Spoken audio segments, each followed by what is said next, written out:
पिंकू अपने माँ बाप का इकलौता बेटा था। वो अपनी माँ से बहुत मोहब्बत करता था। बाकी बच्चे अपने दोस्तों के साथ खेलते थे, जबकि पिंकू सिर्फ अपनी माँ के साथ खेलता था। अचानक पिंकू की माँ बहुत बीमार हो जाती है और बीमारी के कारण इसकी मौत हो जाती है। पिंकू रोता है, माँ, मेरी प्यारी माँ, आप मुझे क्यों छोड़कर चली गई? अब मैं किसके साथ खेलूंगा? पिंकू के पिता भी रोते हैं। हाँ पिंकू की माँ, पिंकू तो बहुत छोटा है, अब मैं अकेले कैसे इसका ख्याल करूँगा।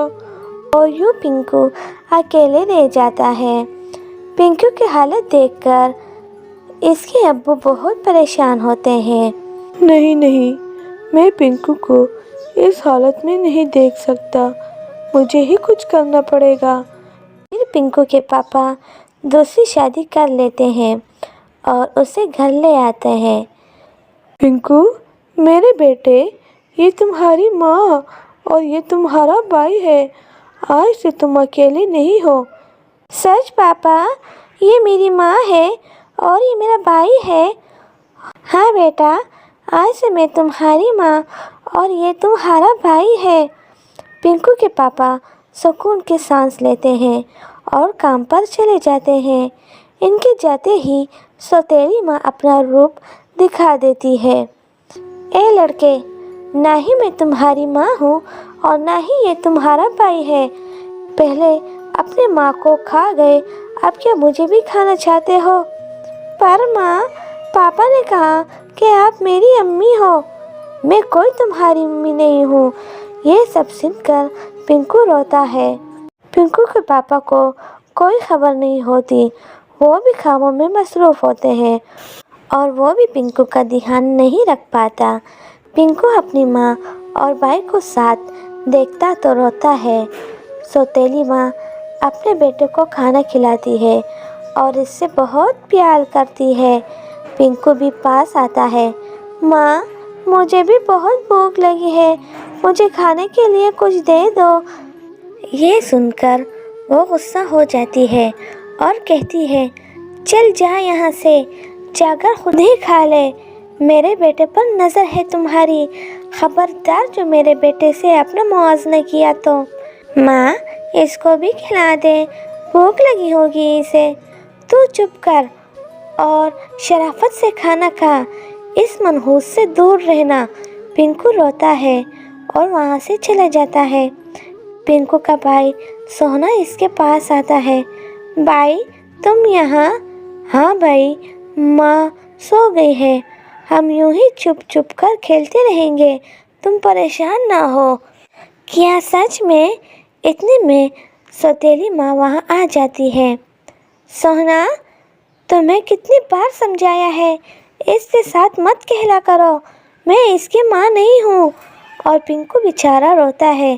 तब से पिंकू अकेले ही रहने लगा, वो किसी से बात नहीं करता था। सोना इसके पास आता है। भाई, चलो पार्क में खेलते हैं। नहीं भाई, मैं गंदा और मनहूस बच्चा हूँ, कहीं मैं तुम्हें चोट नहीं पहुँचा दूँ। नहीं भाई, ऐसी कोई बात नहीं होती, ये माँ गुस्से में कहती है। क्या सच में? फिर दोनों पार्क में खेलने चले जाते हैं। वहाँ एक खड्डा होता है और सोना खेलते खेलते इसमें जा गिरता है। भाई, मुझे बाहर निकालो यहाँ से, बहुत अंधेरा है, मुझे डर लग रहा है। हाँ भाई, तुम फिक्र ना करो, मैं कुछ करता हूँ, मैं वाकई में मनहूस और गंदा बच्चा हूँ। फिर पिंकू अपने भाई को निकालने की बहुत कोशिश करता है, पर नाकाम हो जाता है। ऐसा करता हूँ कि मैं माँ के पास जाता हूँ, वो ही कुछ करेगी। फिर पिंकू अपनी सौतेली माँ के पास जाने लगता है। मामा, सोनू गड्ढे में गिर गया है, हम दोनों खेल रहे थे। ये सुनकर इसकी माँ इसकी बात पर यकीन नहीं करती।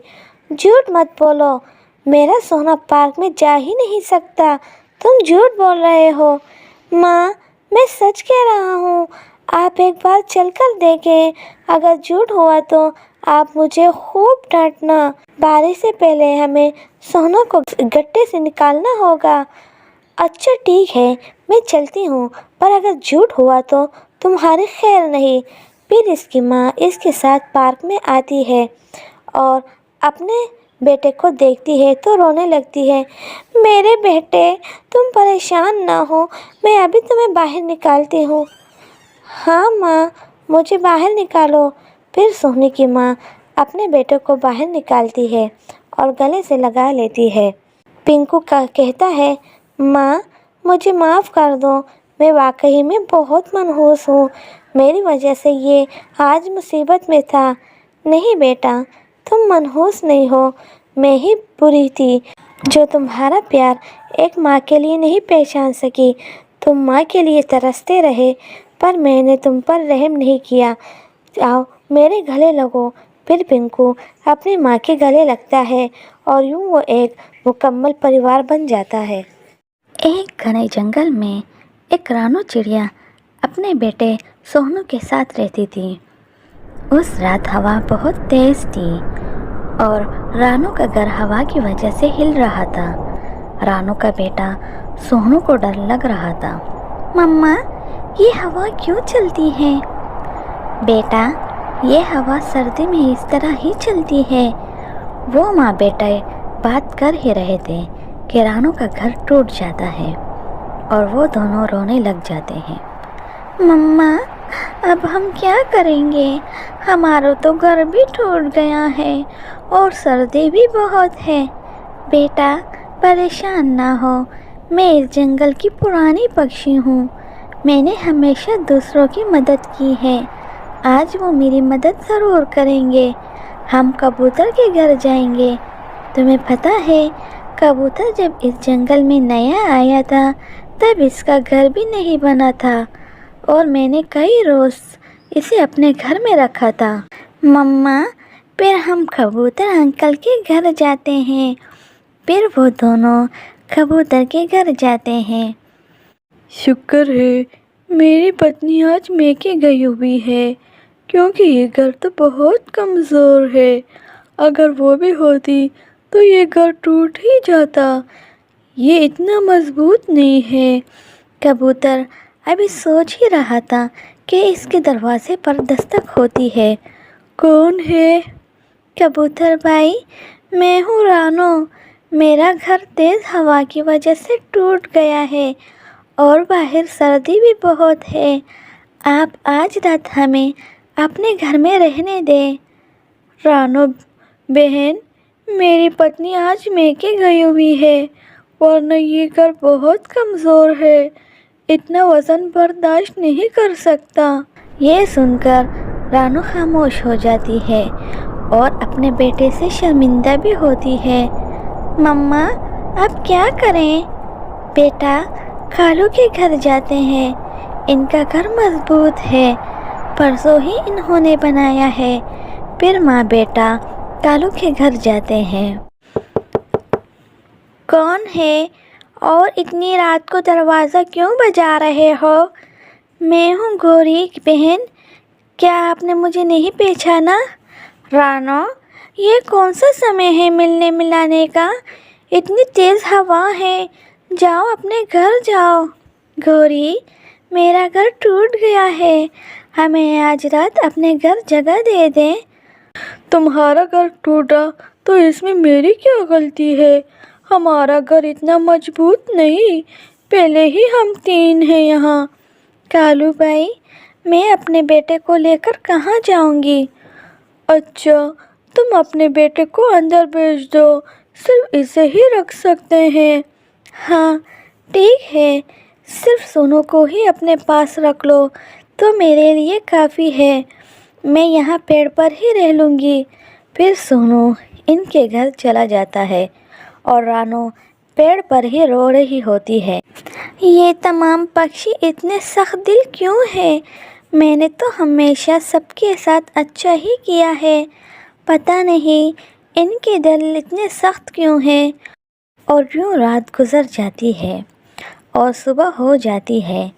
सुबह गौरी कौवी اور کالو اپنے گھر سے باہر آ جاتے ہیں اور رانو بھی وہاں ہوتی ہے۔ میرے بیٹے سونو کو بلاؤ، ہمیں اپنا گھر بھی بنانا ہے۔ رانو، تمہارا نیا گھر کتنے دن میں بن جائے گا؟ یہی 2-4 دن لگ ہی جائیں گے۔ رانو، تم گھر بنانے تک ہمارے گھر رہ سکتی ہو، پر میری ایک شرط ہے۔ رانو یہ سن کر خوش ہو جاتی ہے۔ یہ تو آپ کا مجھ پر بڑا احسان ہوگا، پر بدلے میں تمہیں ہمارے لیے بھوجن لانا ہوگا۔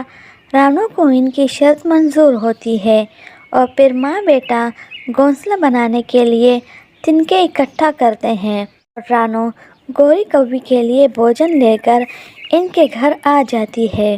یہ لو گوری، یہ تم لوگوں کے لیے ہے، ہم دونوں کھا چکے ہیں۔ بھوجن دیکھ کر گوری خوش ہو جاتی ہے اور تینوں بھوجن کھاتے ہیں اور رات کو رانو اور سونو سو جاتے ہیں۔ یوں ہی 3 دن گزر جاتے ہیں۔ گوری، آج رات تک ہمارا گھر بن جائے گا۔ آج ہماری آخری رات ہوگی یہاں، بس ہم یہ گزار لیں۔ کالو، اگر چڑیا کا گھر بن گیا تو ہمارے لیے بھوجن کون لے کر آئے گا؟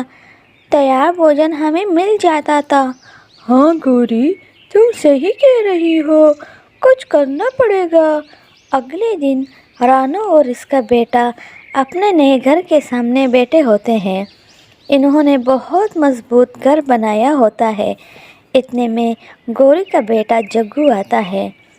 آنٹی، میں آپ کے نئے گھر سو سکتا ہوں؟ ہاں جگو، کیوں نہیں؟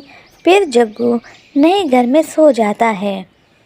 کالو، رانو کا گھر بہت ہی مضبوط ہے، میں نے خود دیکھا ہے، چلو کچھ کرتے ہیں۔ پھر گوری کوی اور کالو رانو چڑیا کے گھر جاتے ہیں اور کالو رانو کے گھر کو آگ لگاتا ہے کہ رانو چڑیا آ جاتی ہے۔ کالو بھائی، یہ کیا کر رہے ہیں آپ؟ میرے گھر کو کیوں جلا رہے ہو؟ رانو، تم میری نوکرانی بن کر رہو، تمہیں گھر کی کیا ضرورت ہے؟ تم میرے لیے بھوجن لایا کرنا اور میرے گھر رہ لینا۔ گوری، اس میں اندر جگو سو رہا تھا۔ یہ سن کر دونوں میاں بیوی حیران ہو جاتے ہیں، پر آگ پوری طرح سے پھیل چکی ہوتی ہے اور یوں گوری اور کالو کو ان کے کیے کی سزا ملتی ہے۔ اگر ویڈیو اچھی لگی ہو تو لائک کیجیے اور کمنٹ کر کے ہمیں ضرور بتائیے۔